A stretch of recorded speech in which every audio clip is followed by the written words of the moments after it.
Halo, Assalamualaikum. Jumpa lagi dengan saya, Nengsi, calon guru penggerak Angkatan 8 Kabupaten Tangerang. Di video kali ini, saya akan memaparkan koneksi antar materi modul 2.1 tentang pembelajaran berdiferensiasi. Pengertian pembelajaran berdiferensiasi.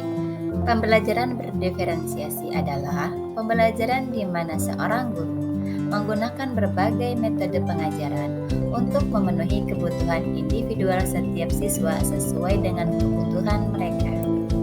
Maksud dari pembelajaran berdiferensiasi yaitu seorang guru harus memahami bahwa setiap anak itu unik. Mereka punya kelebihan dan kekurangan masing-masing. Begitu pula dengan minat, gaya belajar, kebiasaan, pola pikir, dan kemampuan literasi yang juga berbeda-beda. Disinilah diperlukan usaha seorang guru untuk dapat memenuhi kebutuhan murid yang berbeda-beda agar mereka merasa nyaman saat belajar di kelas dan tujuan pembelajaran pun dapat tercapai. Berikut adalah hal-hal yang harus dilakukan oleh seorang guru untuk melakukan pembelajaran berdiferensiasi di kelas, antara lain memahami tujuan pembelajaran, mengetahui dan merespon kebutuhan belajar murid, menciptakan lingkungan belajar yang mengundang murid ingin belajar, melakukan manajemen kelas yang efektif, dan melakukan penilaian yang berkelanjutan.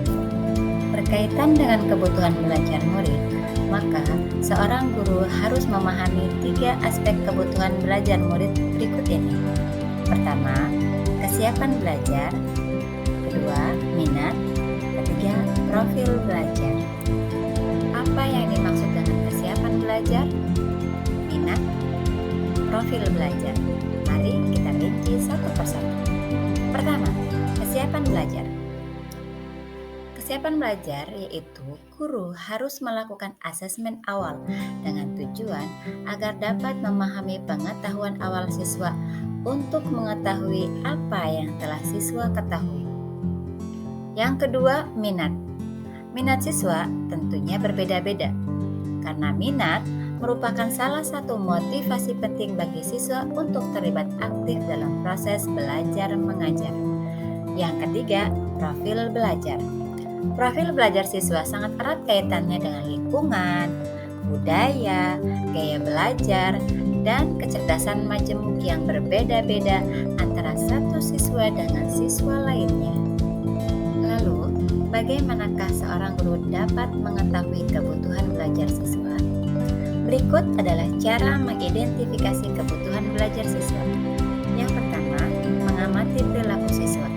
Kedua, mengidentifikasi pengetahuan awal. Ketiga, melakukan refleksi. Keempat, berkomunikasi dengan guru sebelumnya. Kelima, membaca rapot murid sebelumnya. Keenam, melakukan penilaian formatif dan diagnostik.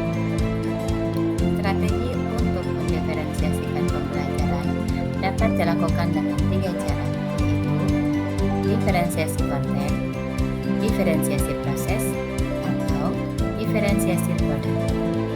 Guru boleh memilih salah satu dari ketiganya atau mengkombinasikan ketiga-tiganya. Diferensiasi konten berkaitan dengan apa yang kita ajarkan, seperti materi, konsep, atau keterampilan yang perlu dipelajari berdasarkan kurikulum. Mendiferensiasi konten bisa dilakukan dengan membedakan format penyampaian, bukan merubah standar kurikulum. Diferensiasi proses yaitu kegiatan yang memungkinkan siswa berlatih, memahami, memaknai konten dengan cara membedakan proses yang harus dijalani oleh siswa. Diferensiasi produk berupa bukti yang menunjukkan apa yang telah dipahami oleh siswa dengan cara memodifikasi atau membedakan produk sebagai hasil belajar siswa. Keterkaitan modul 2.1 ini dengan modul-modul sebelumnya. Untuk dapat melakukan pembelajaran berdiferensiasi, maka guru harus memenuhi kebutuhan belajar siswa sesuai dengan kodrat alam dan kodrat zaman berdasarkan filosofi Ki Hajar Dewantara. Dalam melakukan pembelajaran berdiferensiasi, seorang guru penggerak harus berpihak pada murid, reflektif, mandiri, kolaboratif, dan juga inovatif. Untuk dapat menciptakan pembelajaran-pembelajaran yang berdiferensiasi, seorang guru penggerak dapat mewujudkan kepemimpinan siswa dengan menuntun siswa merdeka belajar. Hal ini sesuai dengan nilai dan peran guru penggerak. Selanjutnya, pembelajaran berdiferensiasi pun dapat menjadi strategi untuk mewujudkan visi guru penggerak, yaitu berpihak pada murid. Dan dalam pelaksanaan pembelajaran berdiferensiasi antara guru dan murid, harus ada kesepakatan kelas terlebih dahulu agar proses pembelajaran dapat berjalan dengan aman dan nyaman sesuai dengan budaya positif.